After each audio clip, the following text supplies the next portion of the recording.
or weird, he didn't teach it.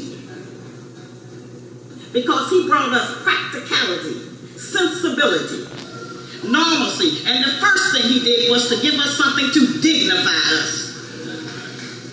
To get us up out the muck and the mire, to take our face out of the pig's face. That's what he taught. He taught that the women ought to know how to cook because we are the most powerful people on the planet because we decide how everybody else, how long you're going to live or die by what we feed you. So he established classes to teach the sisters how to cook. Yeah, we need role identification. We need gender identity. And he didn't teach nothing about no accepting of no homosexuals.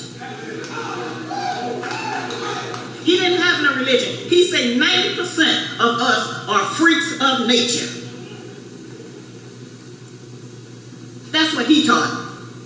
He said he came to help us clean ourselves up, not go with the devil's idea. Our open enemy. The other thing that Darby Elijah Muhammad brought to America was no smoking. Before the messenger said no smoking in his institution, you could smoke everywhere. You could smoke on the bus. You could even smoke in movie theaters. On airplanes, you could smoke everywhere. Darby Elijah Muhammad was the first one that said no smoking. And of course, we got talked about for that. But today, Philadelphia is a no smoking city. And it's going all over the whole country. That's what he taught. Now, when he told us don't drink, don't smoke, don't use alcohol, don't gamble, don't use, bad things for your body, he knew we were going to do that. That's why in the prayer it says, I have been greatly unjust to myself. You wouldn't doing God no favor if you don't smoke and drink. That's for you. That's what the messenger taught. And he gave us an economic blueprint. It's some real important information. I've made some posters of it. I brought it today in case we forgot, especially with the white people now. They have stole our past. They have already robbed us of our present. And now with what they're doing, they're stealing our future. Darby Elijah Muhammad talked to us about in the fall of America, about the dollar dime. Y'all didn't know the dollar or the stock market or the money market. We didn't even know the language. You didn't know that was going to happen back in 1950. But he taught about it. He said America would lose friendships all over the world. He said she would be the most rejected and despised.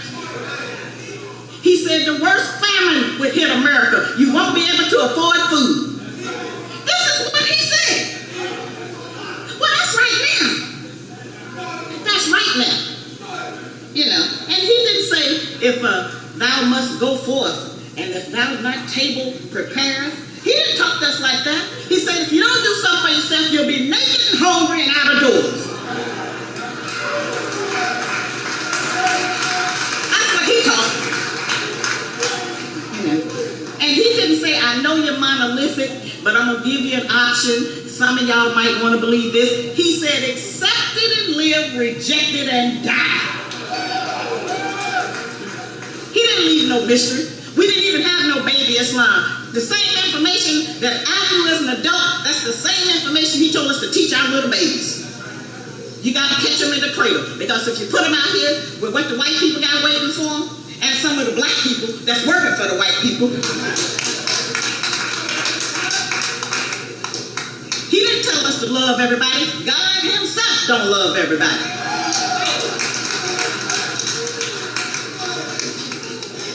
There ain't no religion like that for no salvation of no people. And he didn't say, obey me. And once you die, you'll go to heaven and you'll get everything you want. He didn't say that. He said, come and follow me and I'll give you money, good homes, and friendships in all walks of life. That was the promise. And if we follow them instructions, we have that. See, we can't pray our way out of this. And I'm not against learning a foreign language. But it takes more to wake up the once dead slave. And that's the information he brought to us. He didn't never try to disguise it as something he got from some other white people in the East. He told us this is for you in your condition. You know. And he taught us how much the earth weighed, and he just gave us a lot of practical information. And he gave us this economic blueprint. This is the last thing I want to go over a little bit, and then I'm gonna leave. This is the economic blueprint. It's something back down on my table, okay? The first thing was separate yourself from the slave master. Or anything that looked like him. Or sound like him. The next thing he said is pool your resources. He made that up by pooling your resources. Y'all didn't make that up. Everywhere you go now, somebody's saying, pool your resources. Yeah, but that's what the messenger said.